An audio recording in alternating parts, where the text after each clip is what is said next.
You no longer possess the right to not exist. Hi, I'm Ali Rubina, and today we're going to dive deeper into the world of complete, total cloning.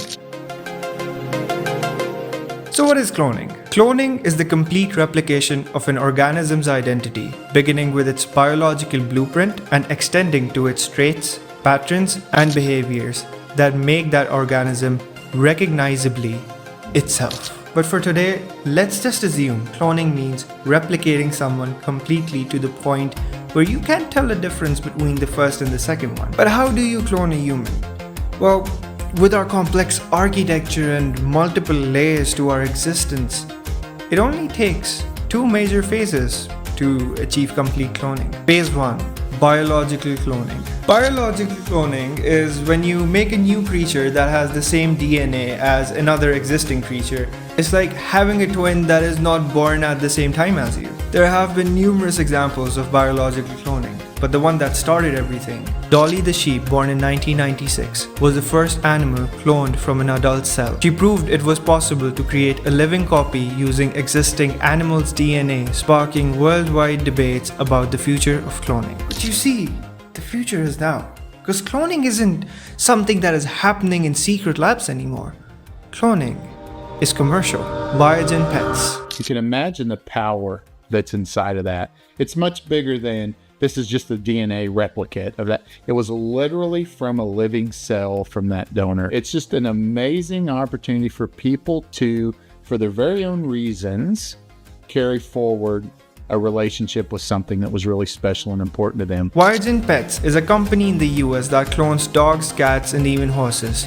People send in genetic samples from their pets, often right after the animal passes away, and ViaGen uses that DNA to grow a new animal with the same genetic makeup, essentially bringing back a duplicate of their pet. So you see, little Timmy's dead dog no longer possesses the ability to die, because he will be resurrected every time as a new creature to fill in the shoes of something he was never to begin with, to the point where its existence is nothing but paperweight made out of flesh and bones. For ethical reasons, all of the studies done on biological cloning have only tested animal cloning. But here's where things get interesting. You see, the process is the same for humans. You take DNA from a person, put that DNA into an empty egg, grow the egg into an embryo, place it in a woman's womb, and the baby is born with the same DNA. Well, let's not get too excited. You might be thinking, Haley, I'm not interested in cloning myself, and I'm not out there giving my DNA to people. DNA must be a very complex structure. Its architecture is irreplicable, and I almost don't think they can just grab my DNA without asking me. Well, it's actually a lot simpler than you think. I'll actually list you the things from which you can get enough DNA to recreate you biologically over and over again till we're tired of it. Hair with roots attached, saliva, skin cells, blood traces, nail clippings, sweat, skin cells and clothes, used tissues, cigarette butts, lipstick, glassware marks. And this is just the beginning of the list. So in simpler words, if you exist, you're clonable. But here's where the biggest problem lies.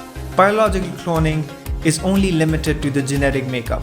In simpler words, this duck here, if I were to clone it biologically, I would have another duck. But would that duck have the same opinions, way of talking, dialect, languages, memories as this duck or the original duck? It wouldn't. Phase 2. Psychological cloning. A psychological clone of you is a person with a replica of your mind, so same thoughts, same opinions, same memories, same way of speaking, same answers, same patterns, essentially a copy of you. But with the complexities of our neural structure and the brain chemistry itself, this feels impossible. And that's where I stop you, because this has already been done. Case 1.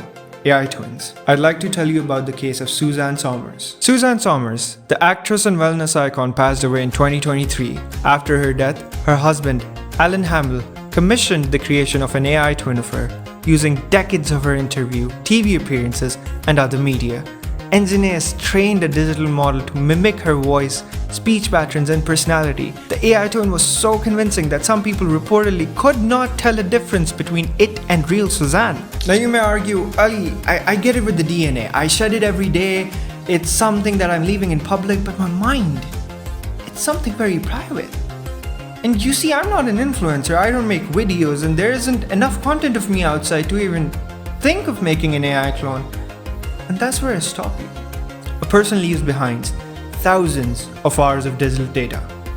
Just to name a few: private phones and videos, voice messages, personal photos, texts and chats, social media posts, gaming or stream audios, interviews or school recordings, Zoom calls, YouTube, TikTok activity, and private calls. Roughly, you're leaving behind about 7,000 hours worth of content. And you might be thinking, I don't think that's enough to make an AI clone of me, and secondly, it's not publicly available. I'll stop you on two occasions. One, we don't need 7,000 hours worth of data to create an AI twin of you. We only need roughly around 300 hours. And two, there's about a 70% chance that that data already exists, will exist, or did exist out there somewhere in the deep web. And keep in mind that that 70% chance goes way up above if somebody has the intent to grab that 300 hours worth of data.